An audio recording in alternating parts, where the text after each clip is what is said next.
So after all of our discussions about OSPF, here we are in the lab once again. Now for OSPF, since it's a little more in depth than EIGRP, I've reconfigured our lab. And this is the same lab that we'll use for single area OSPF and multi-area OSPF. And as before, all of these lab topologies are available as part of the work files for this course. Again, you have to bring your own iOS. And again, I am using Cisco 3700 series routers. So first what we'll do is I'll configure OSPF on Jack and Jake and show you that the adjacency comes up between those two and that we're distributing routes that both Jack and Jake know about. Of course, then I'll pause the video because I'm sure you don't want to see me enter the same commands another 5 times. And then we will investigate OSPF and make sure that it's actually converged as we expect it to. I'm going to warn you, I'm going to purposely make a mistake in my OSPF configuration just so you can see what a router that's stuck in init looks like, and we can debug what's going on and figure out why it's coming up. So let's go here to Jack, and first we will go into config mode. Much like EIGRP, it is configured with a router OSPF command. In this case, we have to give OSPF a process ID, and this is roughly analogous to an autonomous system number for EIGRP. The only difference is that this process ID does not have to match on every router across the network.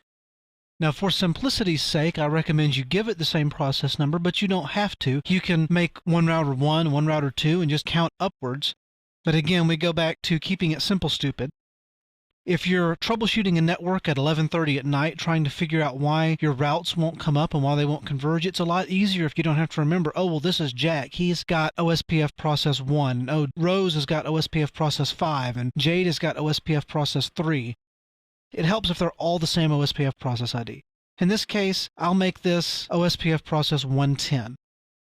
So now we are in OSPF configuration mode. If we hit question mark to look at all of the commands, and you see there's a lot of commands here for OSPF.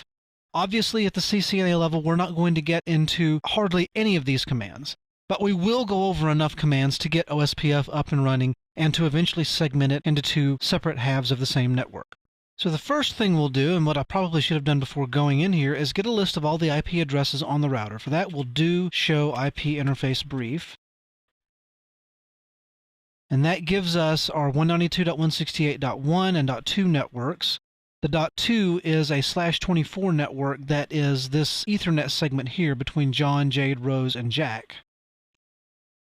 And of course, the loopback network here, which is our simulated network we're going to bring up and down just to mess with OSPF, I guess. So in this case, we will do network 192.168.2.0. We have to give it the OSPF wildcard bits. Some routers, you can actually put in the subnet mask, 255, 255, 255.0. That's mainly on newer iOSs, though. If you happen to find yourself on an 11.0 or early 12.0 iOS, you will have to put in the wildcard bits. I always put in the wildcard bits just because it's a habit for me. 0.0.0.255. And if we were to hit enter here like we did for EIGRP, it would tell us incomplete command. We have to actually tell the OSPF process what area this network belongs to.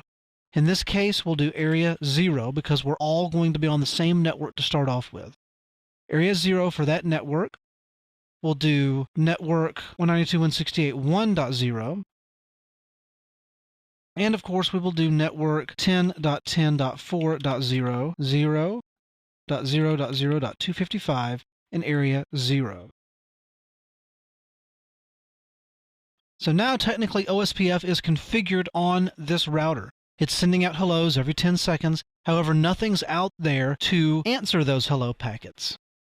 See, we can actually do show IP OSPF, and we can do enter. And it tells us, yes, here's our OSPF statistics. We're process OSPF 110. There's our router ID, which we will go back and set manually. I'll show you the commands to do that here in just a moment.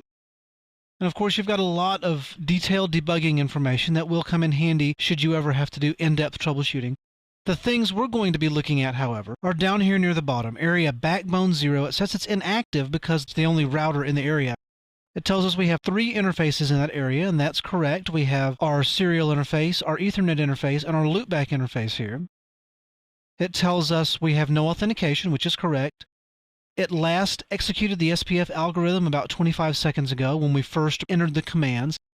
SPF algorithm is executed 3 times, and that's because we added 3 networks, and so it had to recalculate the SPF algorithm every time we add a network. And you'll see this number increment every time we go to another router and add a network. It has to recalculate it because it's now flooding those LSAs.